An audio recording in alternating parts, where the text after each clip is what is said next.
Kabut pagi selalu turun lebih cepat di desa Karangwuni. Udara dingin menggantung di antara pohon-pohon bambu yang berdiri rapat di pinggir jalan tanah. Saat kebanyakan warga masih terlelap, halaman Masjid Al-Ikhlas sudah lebih dulu terdengar suara sapu lidi yang bergesekan dengan tanah basah. Srek, srek, srek. Seorang lelaki tua berjalan pelan menyusuri halaman masjid. Tubuhnya kurus, punggungnya sedikit membungkuk, dan janggut tipis yang memutih menggantung di dagunya. Warga desa mengenalnya sebagai Pak Samin, tukang sapu yang entah sejak kapan mulai membersihkan masjid itu. Tak ada yang benar-benar tahu dari mana ia datang. Yang mereka tahu, setiap subuh sebelum azan pertama berkumandang, Pak Samin sudah lebih dulu ada di sana. Menyapu pelataran, membersihkan daun-daun kering, dan merapikan sandal jamaah yang berserakan. Pagi itu kabut lebih tebal dari biasanya. Pak Samin menyapu perlahan di bawah pohon mangga tua di halaman masjid. Daun-daun yang gugur semalaman dikumpulkannya dengan sabar. Tangannya bergerak pelan, namun setiap sudut halaman terasa bersih seperti baru saja dicuci. Tak lama kemudian, langkah kaki tergesa mendekat dari arah jalan desa. Seorang pemuda bernama Rudi baru saja pulang dari ronda malam. Matanya masih setengah mengantuk ketika melihat sosok Pak Samin di halaman masjid. Rudi berhenti sebentar. "Pak Samin, sudah dari tadi di sini?" tanyanya sambil menggosok tengkuknya. Pak Samin hanya menoleh sedikit, lalu tersenyum tipis. Dari sebelum ayam berkokok. Rudi mengangguk pelan, tapi wajahnya masih terlihat penasaran. Ia memperhatikan lelaki tua itu beberapa saat. Ada sesuatu yang selalu terasa aneh setiap kali melihat Pak Samin. Bukan menyeramkan, tapi seperti ada sesuatu yang tak bisa dijelaskan. "Bapak tinggal di mana sebenarnya?" tanya Rudi lagi. Pak Samin berhenti menyapu sejenak. Ia menancapkan sapu lidi ke tanah, lalu menatap langit yang masih kelabu. "Di mana saja yang Allah izinkan," jawabnya tenang. Rudi mengerutkan kening. Jawaban itu sama sekali tidak menjelaskan apa-apa. Namun sebelum ia sempat bertanya lagi, suara azan subuh mulai menggema dari dalam masjid. Pak Samin langsung mengambil sapu lidinya kembali dan berjalan ke sisi lain halaman. Rudi hanya menghela nafas kecil. Orang tua itu memang aneh, gumamnya pelan. Di bagian lain desa Karangwuni, suasana sangat berbeda. Sebuah rumah besar berdiri di tengah kebun singkong yang luas. Rumah itu milik seorang juragan tanah bernama Darto. Warga desa mengenalnya sebagai orang yang kaya, tapi juga terkenal kejam. Pagi itu Darto sedang duduk di teras rumahnya sambil menyeruput kopi hitam. Matanya menatap ke arah jalan desa dengan wajah tidak senang. Di hadapannya, duduk seorang lelaki tua berpakaian serba hitam. Rambutnya panjang beruban, dan matanya terlihat tajam seperti sedang mengamati sesuatu yang tidak terlihat oleh orang lain. Dialah Mbah Karjo, dukun yang sudah lama menjadi orang percayaan Darto. Darto meletakkan cangkir kopinya dengan keras. "Orang tua itu masih di masjid?" tanyanya dengan nada kesal. Mbah Karjo mengangguk pelan. "Masih." Darto mendengus.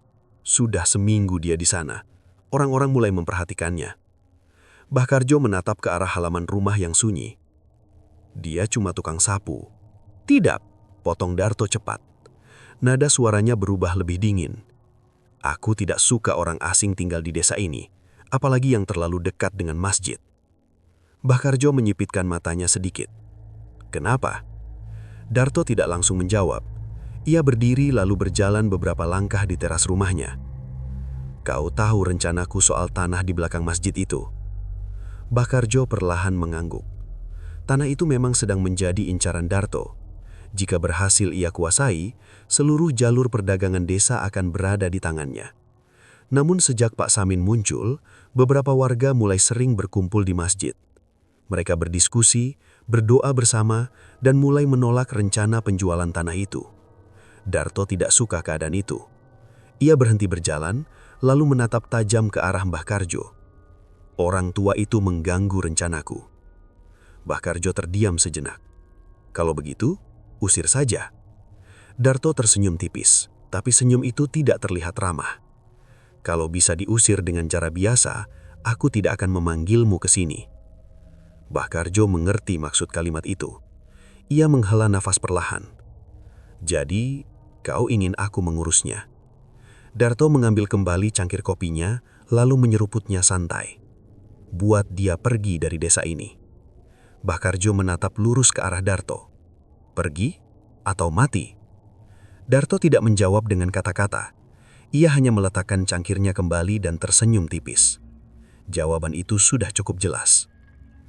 Sementara itu, di Masjid Al-Ikhlas, Pak Samin sudah selesai menyapu halaman. Daun-daun kering kini terkumpul rapi di satu sudut. Rudi yang baru keluar dari masjid masih berdiri di tangga sambil memperhatikan lelaki tua itu. "Pak Samin? Pak Samin?" "Ya?" Rudi terlihat sedikit ragu sebelum berbicara. "Bapak tidak pernah capek?" Pak Samin tersenyum kecil. "Capek itu biasa. Bukan itu maksudku. Kau tunjuk halaman masjid yang luas. Setiap hari Bapak menyapu sendirian." Pak Samin memandang halaman yang sudah bersih. "Masjid ini rumah kita semua." Rudi mengangguk pelan, tapi wajahnya masih dipenuhi rasa penasaran. Ia masih tidak tahu kenapa, tapi setiap kali berada dekat Pak Samin, suasana di sekitarnya terasa berbeda. Lebih tenang, lebih sunyi. Seolah-olah ada sesuatu yang menjaga tempat itu. Pak Samin kemudian mengangkat sapunya dan berjalan menuju pohon mangga tua di ujung halaman. Langkahnya pelan namun mantap. Tak seorang pun di desa Karangwuni yang tahu bahwa sejak pagi itu, seseorang di tempat lain sudah mulai merencanakan sesuatu yang gelap untuk dirinya. Dan mereka juga belum menyadari satu hal. Tukang sapu tua yang setiap hari mereka lihat itu bukanlah orang biasa. Malam di desa Karangwuni selalu datang dengan cara yang aneh. Ketika matahari benar-benar tenggelam di balik perbukitan, suasana desa berubah jauh lebih sunyi dari biasanya. Angin yang bertiup di antara pohon bambu seperti membawa bisikan yang sulit dijelaskan. Di ujung desa, sebuah rumah kayu tua berdiri terpisah dari rumah warga lainnya. Dindingnya sudah menghitam dimakan usia, dan halaman depannya dipenuhi tanaman liar yang tumbuh tidak beraturan. Di dalam rumah itu, cahaya lampu minyak bergoyang pelan. Mbah Karjo duduk bersila di tengah ruangan. Di hadapannya ada tikar lusuh yang dipenuhi berbagai benda aneh. Beberapa potongan kain hitam, segenggam tanah kuburan, dan sebuah boneka kecil dari jerami yang diikat dengan benang merah. Di sudut ruangan, dupa hitam mulai menyala perlahan. Asapnya naik melingkar ke udara, membentuk bayangan tipis di dinding rumah. Darto berdiri tidak jauh dari situ.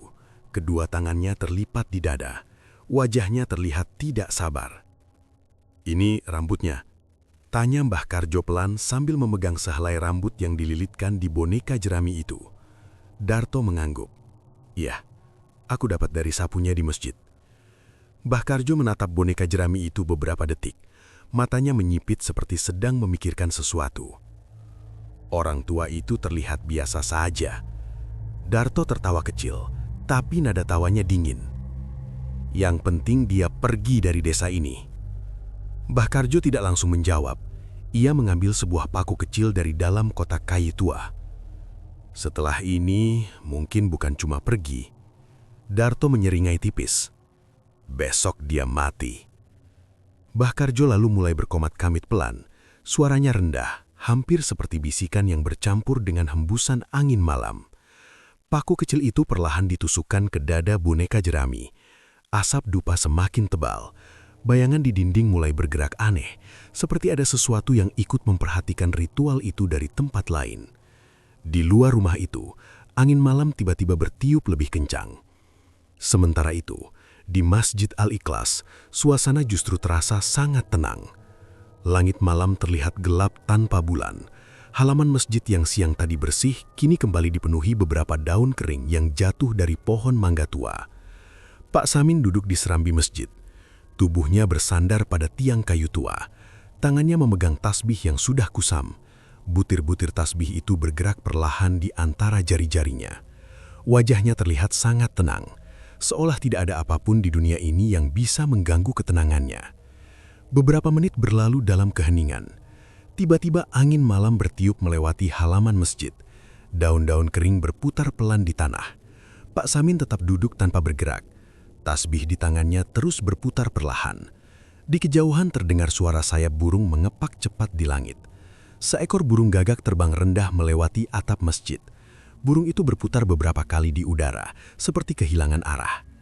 Lalu tiba-tiba, burung itu jatuh. Tubuhnya menghantam tanah tepat di tengah halaman masjid. Suara benturan itu cukup keras di tengah kesunyian malam. Tidak lama kemudian, langkah kaki seseorang terdengar dari arah jalan desa. Rudi yang baru pulang dari warung Bu Ratna berjalan melewati masjid seperti biasa. Ketika ia melihat sesuatu tergeletak di halaman, langkahnya langsung berhenti. Loh, ia mendekat beberapa langkah. Matanya melebar ketika melihat burung gagak itu terbaring kaku di tanah. Kenapa bisa jatuh begini? Rudi menoleh ke arah serambi masjid. Pak Samin masih duduk di tempatnya, memegang tasbih.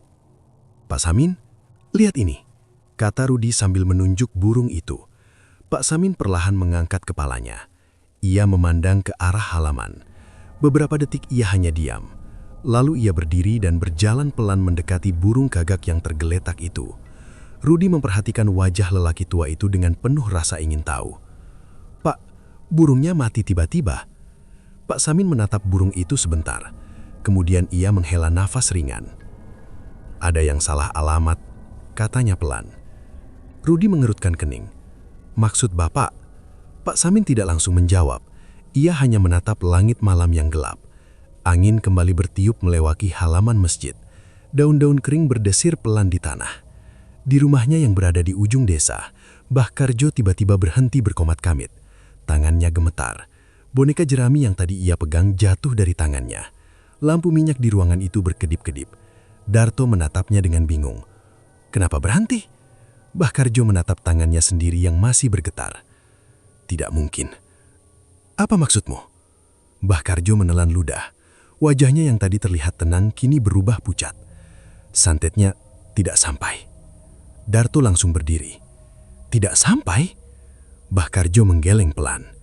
Seperti ada sesuatu yang menolaknya. Darto mendengus kesal. Ah, kau terlalu banyak alasan. Ia berjalan mondar-mandir di ruangan itu dengan wajah kesal. Dia cuma tukang sapu tua. Mbah Karjo tidak menjawab. Ia hanya menatap boneka jerami yang tergeletak di lantai. Entah kenapa, untuk pertama kalinya sejak lama, ada perasaan aneh yang muncul di dalam hatinya. Seperti ada sesuatu yang tidak beres dengan orang tua yang mereka coba celakai itu. Di Masjid Al-Ikhlas, Pak Samin sudah kembali duduk di serambi. Tasbih di tangannya bergerak pelan lagi. Rudi masih berdiri di halaman sambil memandangi burung gagak yang mati itu. Angin malam kembali bertiup lembut. Pak Samin menatap halaman masjid yang sunyi. Wajahnya tetap tenang, seolah apa yang baru saja terjadi hanyalah hal kecil yang tidak perlu dipikirkan. Namun jauh di dalam kegelapan malam itu, seseorang baru saja menyadari bahwa target yang mereka pilih mungkin bukan manusia biasa. Malam berikutnya datang lebih cepat dari biasanya di desa Karanghuni. Langit tampak kelabu sejak sore dan angin yang berhembus terasa lebih dingin. Beberapa warga bahkan memilih menutup pintu rumah lebih awal, seolah ada sesuatu di udara yang membuat mereka tidak nyaman. Di rumah kayu tua di ujung desa, lampu minyak kembali menyala. Cahayanya bergetar pelan, membuat bayangan di dinding terlihat bergerak seperti makhluk hidup. Mbah Karjo duduk bersila di lantai tanah. Di depannya masih ada tikar yang sama seperti malam sebelumnya, dipenuhi berbagai benda yang digunakan untuk ritual. Namun malam ini, wajahnya terlihat berbeda. Tidak setenang biasanya. Kerutan di dahinya tampak lebih dalam dan matanya berkali-kali melirik ke arah pintu rumah yang tertutup. Darto berdiri di dekat jendela dengan wajah kesal. Kenapa dia masih hidup? Bentaknya tiba-tiba. Suara itu membuat Mbah Karjo sedikit tersentak. Darto menoleh dengan tatapan tajam. Kau bilang santetmu tidak pernah gagal. Mbah Karjo menghela napas pelan. Biasanya memang begitu. Lalu kenapa orang tua itu masih menyapu masjid pagi tadi? Darto berjalan mendekat dengan langkah keras. Jangan bilang kau mulai takut. Mbah Karjo menatap lantai beberapa saat sebelum akhirnya berbicara. Semalam, santetnya hampir mengenai saya. Darto terdiam sesaat. Apa maksudmu? Mbah Karjo mengangkat kepalanya pelan. Matanya terlihat lebih gelap dari biasanya. Setelah ritual selesai, aku merasa sesuatu datang kembali. Ia menunjuk ke arah pintu rumah. Seperti ada yang mengetuk dari luar, tapi tidak terlihat siapapun. Darto mencibir. Cerita lama. Mbah Karjo tidak tersenyum seperti biasanya. Ia hanya memandang boneka jerami yang masih tergeletak di tikar. Yang kembali bukan angin. Darto menatapnya dengan kesal. Sudah cukup alasanmu.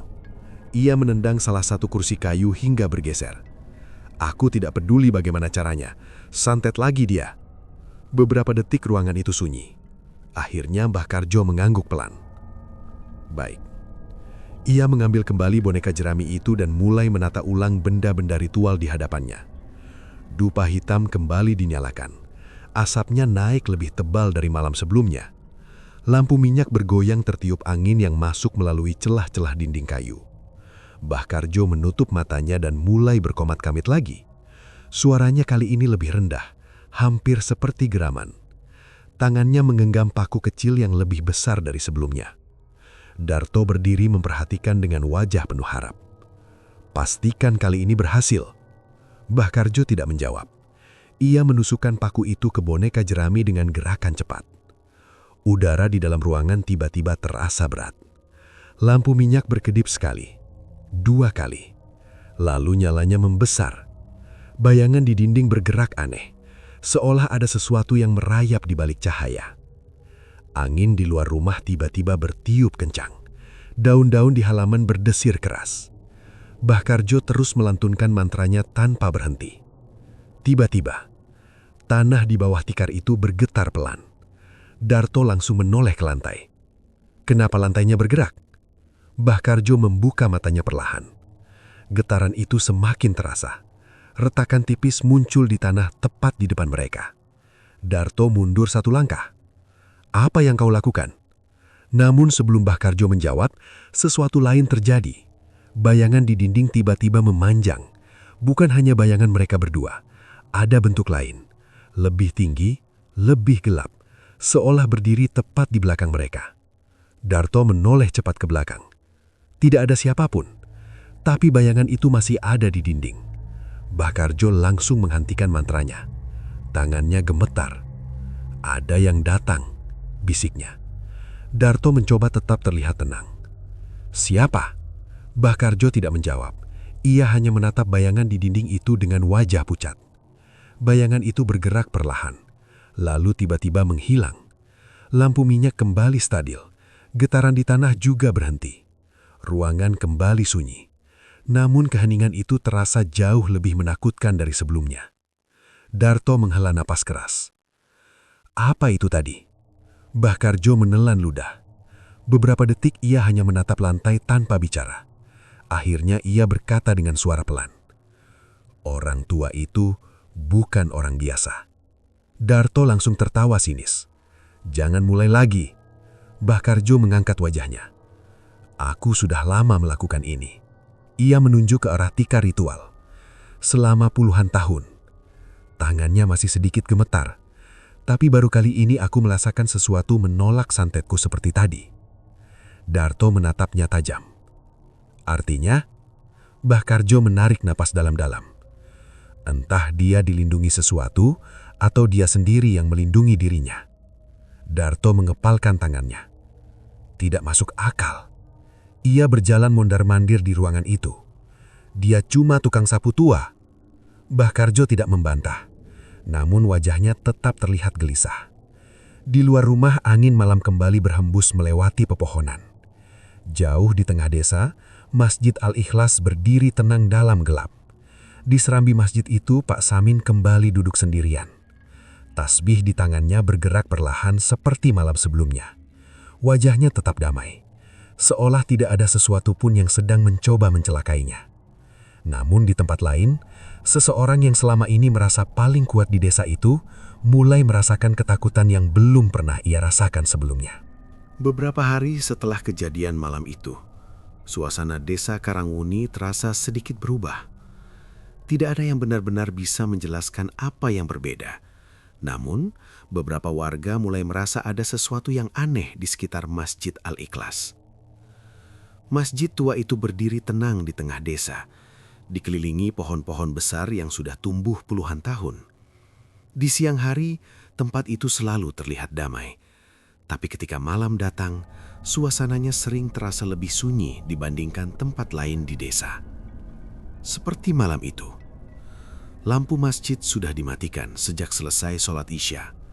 Hanya cahaya bulan tipis yang jatuh di halaman menembus celah-celah daun pohon mangga tua di depan masjid. Daun-daun kering berguguran perlahan. Angin berhembus pelan melewati halaman yang luas itu. Di warung kecil tidak jauh dari masjid, beberapa warga masih duduk mengobrol sambil menyeruput kopi panas. Warung itu milik Bu Ratna, perempuan paruh baya yang sudah lama tinggal di desa itu. Rudi duduk di bangku kayu sambil memandangi jalan yang mulai sepi. Ia baru saja selesai membantu ronda malam bersama beberapa pemuda desa. Bu Ratna datang membawa 2 gelas kopi dan meletakkannya di atas meja. "Nih, minum dulu," katanya.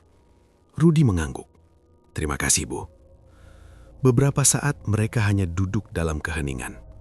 Suara jangkrik dari sawah terdengar jelas di malam yang tenang itu. Tiba-tiba Bu Ratna berkata pelan, "Kamu sering lihat Pak Samin akhir-akhir ini?" Rudi menoleh. "Sering. Dia kan hampir setiap hari di masjid." Bu Ratna tidak langsung menjawab. Wajahnya terlihat seperti sedang memikirkan sesuatu. Ada yang aneh dengan orang tua itu. Rudi sedikit tertawa. "Banyak orang bilang begitu." Bu Ratna menggeleng pelan. "Bukan itu." Ia menatap ke arah masjid yang terlihat dari warungnya. "Aku pernah lihat sesuatu." Rudi mulai tertarik. "Apa?" Bu Ratna menurunkan suaranya sedikit. "Beberapa malam lalu aku lewat depan masjid setelah menutup warung." Rudi memperhatikan wajahnya dengan serius. "Aku lihat Pak Samin sedang sholat di dalam." "Terus?" Bu Ratna menarik napas pelan. "Lampu masjid waktu itu masih menyala, jadi aku bisa lihat bayangannya dari jendela." Rudi mengangguk. "Tapi bayangannya tidak bergerak." Rudi mengerutkan kening. "Maksudnya?" Bu Ratna menatapnya dengan wajah serius. "Tubuhnya bergerak, tapi bayangannya diam." Beberapa detik mereka berdua hanya saling menatap. Rudi mencoba tertawa kecil. "Mungkin ibu salah lihat." Bu Ratna tidak tertawa. "Aku juga berharap begitu." Rudi menoleh ke arah masjid yang terlihat samar di kejauhan. Entah kenapa kata-kata Bu Ratna itu membuatnya sedikit penasaran. Malam semakin larut. Satu persatu warga yang duduk di warung mulai pulang ke rumah masing-masing. Rudi masih duduk beberapa menit lagi sebelum akhirnya berdiri.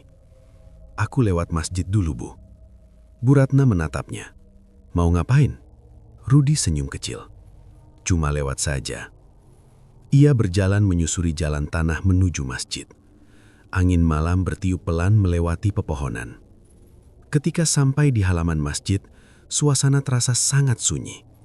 Tidak ada lampu yang menyala, hanya cahaya bulan yang menerangi sebagian pelataran. Rudi melangkah pelan mendekati tangga masjid. Tiba-tiba ia melihat sesuatu. Ada cahaya redup dari dalam, seperti lampu kecil yang menyala di serambi. Rudi berhenti di dekat jendela. Perlahan ia mengintip ke dalam. Di dalam masjid, Pak Samin duduk bersila sendirian. Tubuhnya menghadap ke arah mihrab. Tasbih ada di tangannya. Butir-butir tasbih itu bergerak perlahan di antara jari-jarinya. Rudi memperhatikan dengan diam. Tidak ada yang aneh pada awalnya. Namun beberapa saat kemudian, sesuatu mulai berubah. Udara di dalam masjid tampak sedikit bergetar, seperti hanas yang naik dari tanah. Lalu Rudi melihat sesuatu yang membuat napasnya terhatan.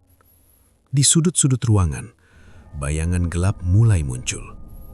Awalnya hanya seperti kabut tipis, namun perlahan bentuknya semakin jelas. Beberapa bayangan hitam terlihat bergerak di lantai masjid, seperti makhluk yang merayap mendekat ke arah Pak Samin. Rudi langsung menahan napas. Ia tidak berani bergerak. Bayangan-bayangan itu terus mendekat. 1, 2, 3. Jumlahnya semakin banyak. Namun Pak Samin tidak bergerak sedikit pun. Ia tetap duduk dengan tenang. Tasbih di tangannya terus bergerak pelan. Salah satu bayangan hitam itu mencoba mendekat lebih dekat. Tapi sebelum menyentuhnya, tiba-tiba muncul cahaya tipis dari tubuh Pak Samin. Cahaya itu tidak terang, tapi cukup membuat bayangan hitam itu berhenti. Lalu dalam sekejap, bayangan itu seperti terbakar. Bentuknya memudar dan menghilang begitu saja. Yang lain juga ikut mundur. Satu persatu bayangan hitam itu lenyap dari ruangan. Masjid kembali sunyi seperti semula. Pak Samin masih duduk dengan tenang, seolah-olah tidak ada apa-apa yang baru saja terjadi. Rudi mundur perlahan dari jendela. Jantungnya berdetak lebih cepat dari biasanya. Tangannya terasa dingin. Ia menatap pintu masjid dengan wajah pucat. Pak Samin, siapa sebenarnya Bapak? Tidak ada jawaban.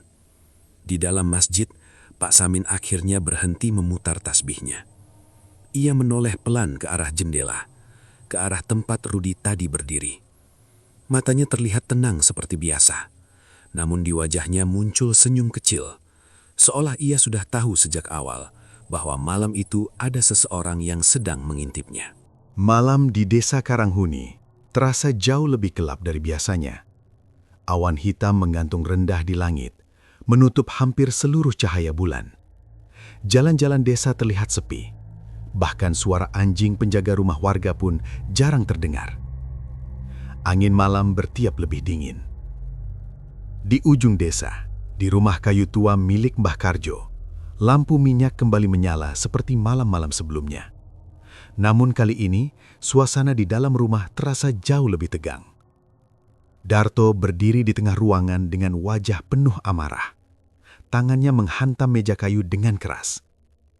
"Sudah 2 kali santetmu gagal," bentaknya. Mbah Karjo duduk di lantai dengan wajah muram. Tikar ritual masih terhampar di depannya, tapi benda-benda di atasnya belum ditata seperti biasanya. "Bukan gagal," jawabnya pelan. Darto langsung menatap tajam. "Lalu apa?" Mbah Karjo mengangkat kepalanya perlahan. "Ditolak." Darto mendengus kesal. Alasan lagi. Ia berjalan mondar-mandir di ruangan itu. Orang tua itu cuma tukang sapu. Tidak mungkin lebih kuat darimu. Mbah Karjo tidak menjawab. Beberapa detik ia hanya menatap lantai tanah yang dingin. Akhirnya ia berkata pelan, "Kalau kita ingin menjatuhkannya, kita harus menggunakan sesuatu yang lebih kuat." Darto berhenti berjalan. "Maksudmu?" Mbah Karjo menatapnya dengan wajah serius. "Bukan dari sini." Darto mengerutkan kening. "Lalu dari mana?" Mbah Karjo berdiri perlahan. Hutan tua di belakang bukit. Hutan itu memang dikenal oleh warga desa sebagai tempat yang tidak pernah didatangi orang setelah malam tiba. Banyak cerita aneh yang beredar tentang tempat itu. Namun setelah beberapa detik berpikir, Darto akhirnya berkata dengan nada tegas, "Baik, kita ke sana malam ini." Tidak lama kemudian, mereka berdua berjalan menembus jalan setapak menuju hutan tua itu. Angin malam bertiup melewati pepohonan tinggi yang berdiri rapat seperti tembok gelap. Semakin jauh mereka masuk ke dalam hutan, suasana terasa semakin dingin. Daun-daun kering berderak di bawah langkah kaki mereka.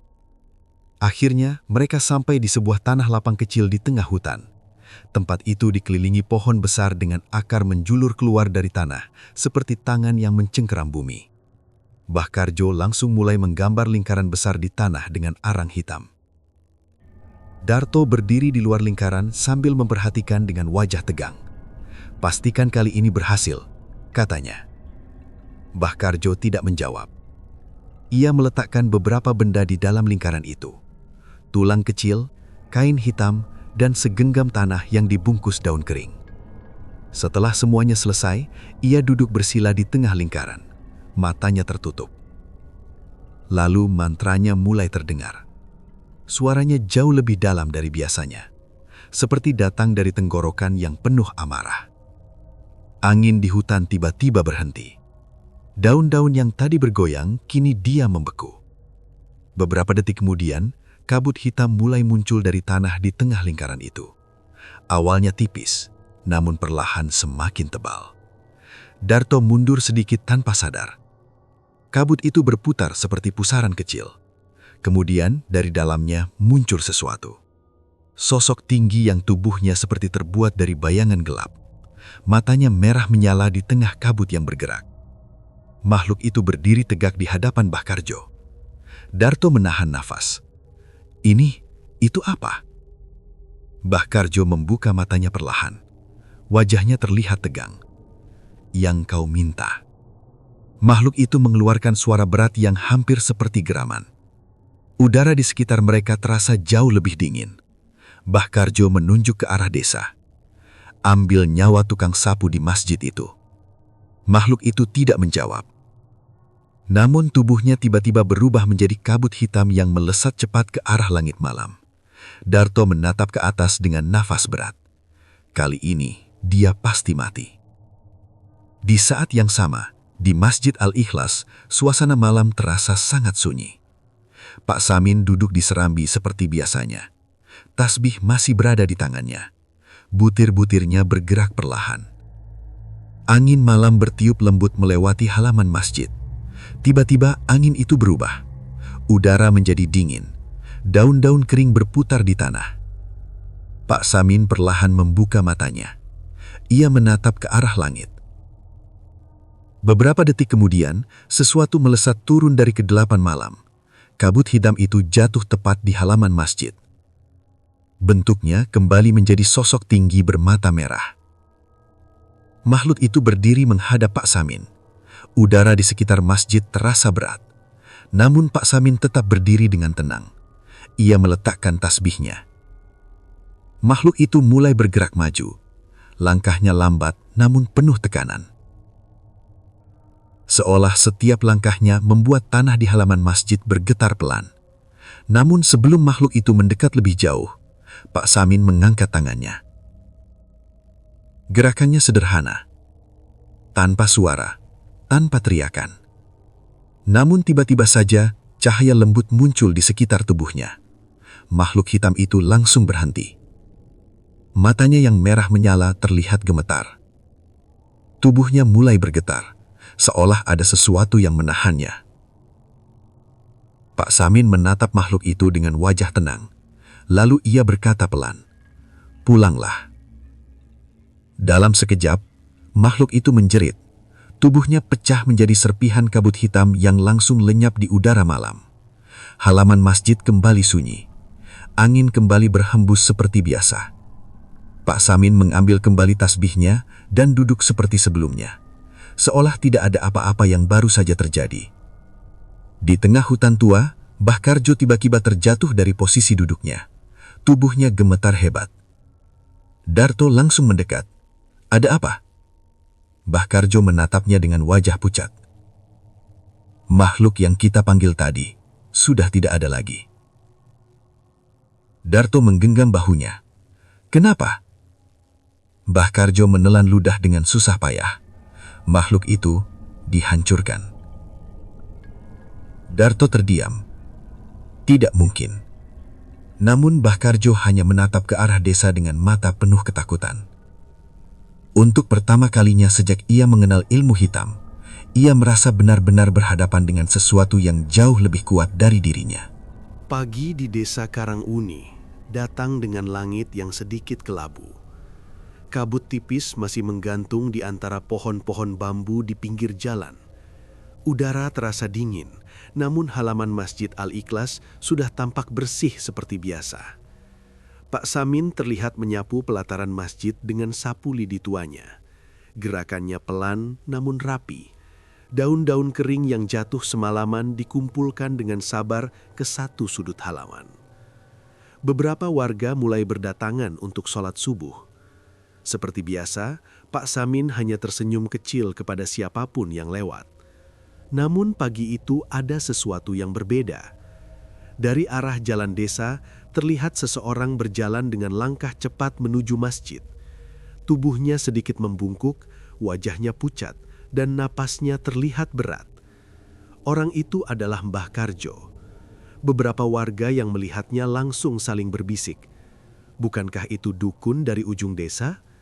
Kenapa dia ke masjid? Rudi yang sedang berdiri di tangga masjid juga melihat kedatangannya. Ia mengerutkan kening karena belum pernah melihat Mbah Karjo datang ke tempat itu sebelumnya. Langkah Mbah Karjo semakin cepat. Begitu sampai di halaman masjid, ia langsung berhenti beberapa meter dari Pak Samin. Pak Samin masih menyapu seperti biasa. Ia tampak tidak terkejut sedikit pun dengan kedatangan orang itu. Beberapa detik suasana menjadi sangat sunyi. Tiba-tiba, Mbah Karjo menjatuhkan tubuhnya ke tanah. Ia bersujud di depan Pak Samin. Warga yang berada di sekitar halaman langsung terkejut. Rudi bahkan sampai melangkah turun dari tangga masjid. Apa yang dia lakukan? Gumam seseorang. Pak Samin menghentikan sapunya dan menatap Mbah Karjo dengan tenang. "Bangunlah," katanya pelan. Namun Mbah Karjo tidak langsung bangun. Tubuhnya masih gemetar. "Maafkan saya," katanya dengan suara serak. Rudi semakin bingung. Maaf untuk apa? Beberapa warga mulai berkumpul di halaman masjid, memperhatikan kejadian aneh itu. Pak Samin menatap lelaki tua di hadapannya dengan wajah yang tetap tenang. "Kesalahanmu bukan padaku," katanya pelan. Mbah Karjo akhirnya mengangkat kepalanya sedikit. Matanya terlihat merah seperti orang yang tidak tidur semalaman. "Saya tidak tahu siapa sebenarnya sampean." Beberapa warga mulai saling memandang. Rudi melangkah lebih dekat. "Pak, apa yang terjadi?" Namun sebelum ada yang menjawab, langkah kaki lain terdengar dari arah jalan desa. Darto datang dengan wajah penuh amarah. Begitu melihat Mbah Karjo bersujud di depan Pak Samin, wajahnya langsung berubah merah. "Karjo!" Suaranya menggema di halaman masjid. Beberapa warga mundur sedikit memberi jalan. Darto berjalan cepat mendekat. "Apa yang kau lakukan di sini?" Mbah Karjo tidak langsung menjawab. Ia hanya menatap tanah dengan wajah pucat. Darto menunjuk Pak Samin dengan kasar. "Kau sujud pada tukang sapu itu?" Mbah Karjo akhirnya berkata pelan, "Kau tidak tahu siapa dia." Darto tertawa sinis. "Siapa dia? Raja?" Ia menatap Pak Samin dengan tatapan meremehkan. Dia cuma tukang sapu tua yang tidur di masjid. Pak Samin berdiri dengan tenang sambil memegang sapunya. Tidak ada kemarahan di wajahnya, hanya ketenangan yang sulit dijelaskan. Mbah Karjo menatap lelaki tua di hadapannya dengan mata yang masih dipenuhi ketakutan. "Semua santet yang kita kirim tidak pernah sampai." Darto menggeram. "Itu karena kau tidak becus." Mbah Karjo menggeleng pelan. "Santetnya tidak gagal." "Lalu kenapa dia masih hidup?" Mbah Karjo menatap Pak Samin sebentar sebelum menjawab. "Karena dia yang menolaknya." Suasana halaman masjid menjadi sangat hening. Beberapa warga mulai saling berbisik pelan. Rudi menatap Pak Samin dengan wajah penuh pertanyaan.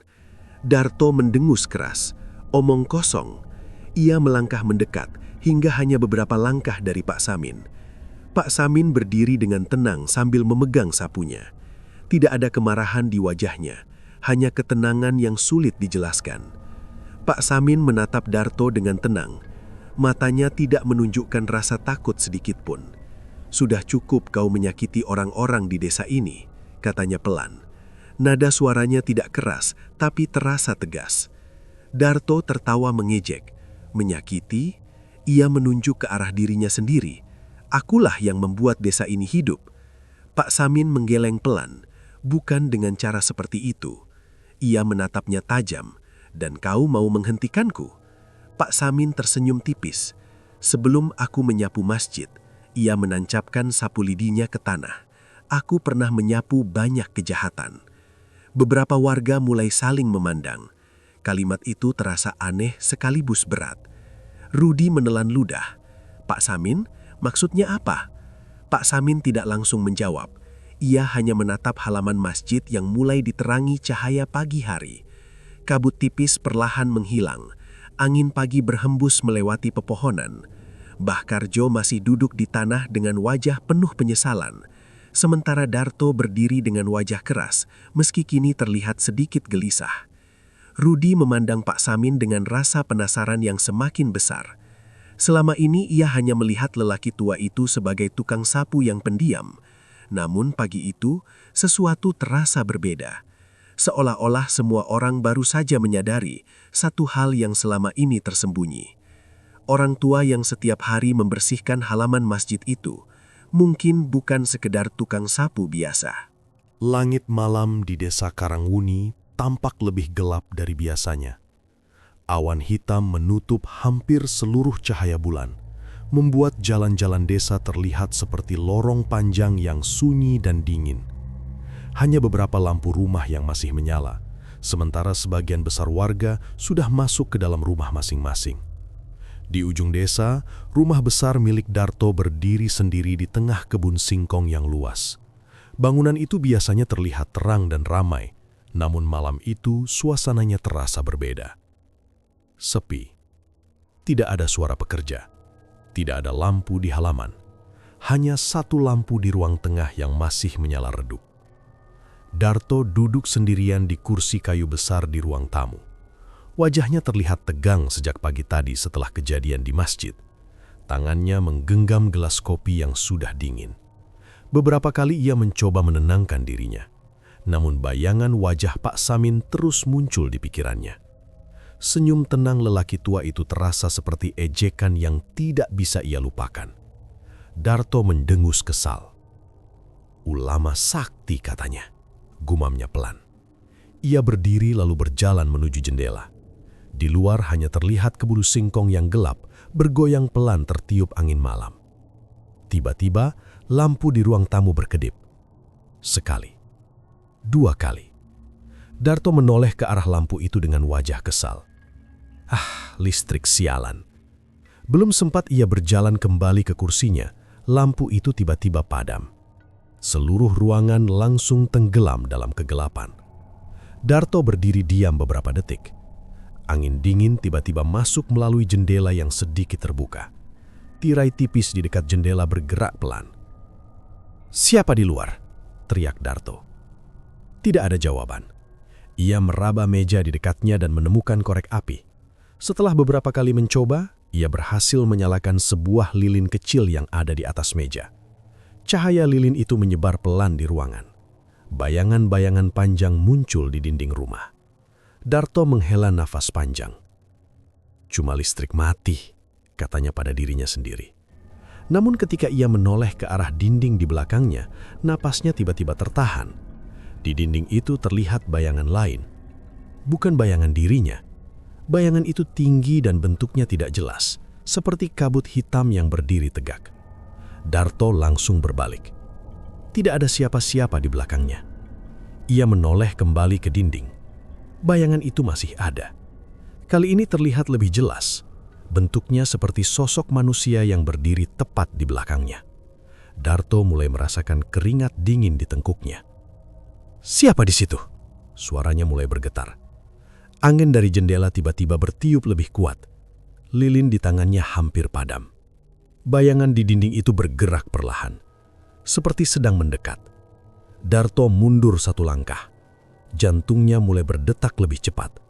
Bayangan itu semakin besar, seolah ada sesuatu yang keluar dari kegelapan ruangan. "Pergi!" teriak Darto.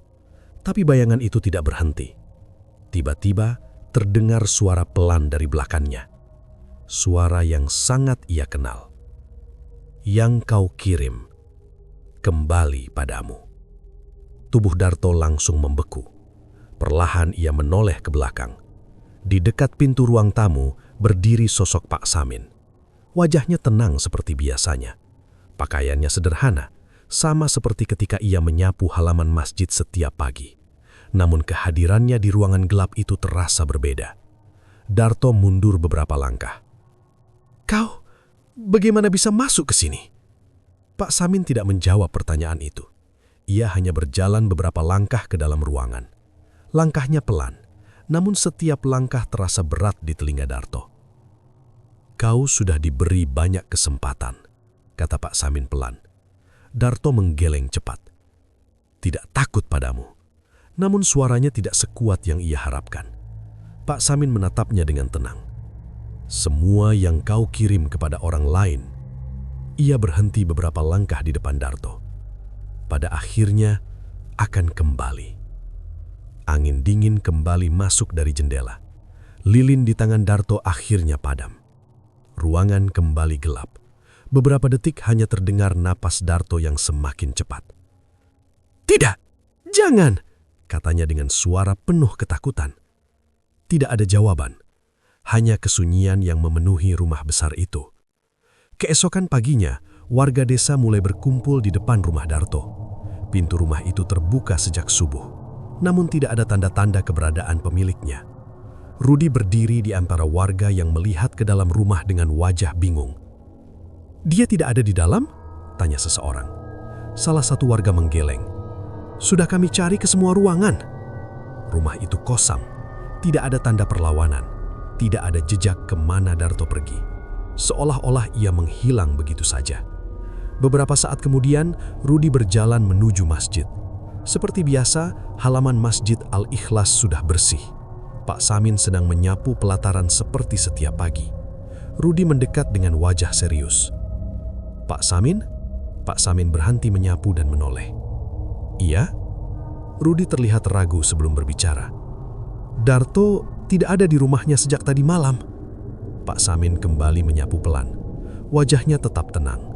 Rudi menatapnya beberapa detik sebelum akhirnya bertanya. "Pak, kemana dia?" Pak Samin mengumpulkan daun-daun kering ke satu tempat. Kemudian ia menatap halaman masjid yang mulai diterangi cahaya matahari pagi. Setelah beberapa detik, ia berkata pelan, "Setiap perbuatan." Ia mengangkat sapunya lagi. "Pulangnya ke pemiliknya." Rudi terdiam. Angin pagi berhembus lembut melewati halaman masjid itu. Daun-daun di pohon mangga tua bergoyang pelan. Dan di tengah ketenangan pagi itu, satu hal akhirnya menjadi jelas bagi Rudi. Tukang sapu tua yang selama ini ia lihat setiap hari, ternyata bukan sekedar orang biasa.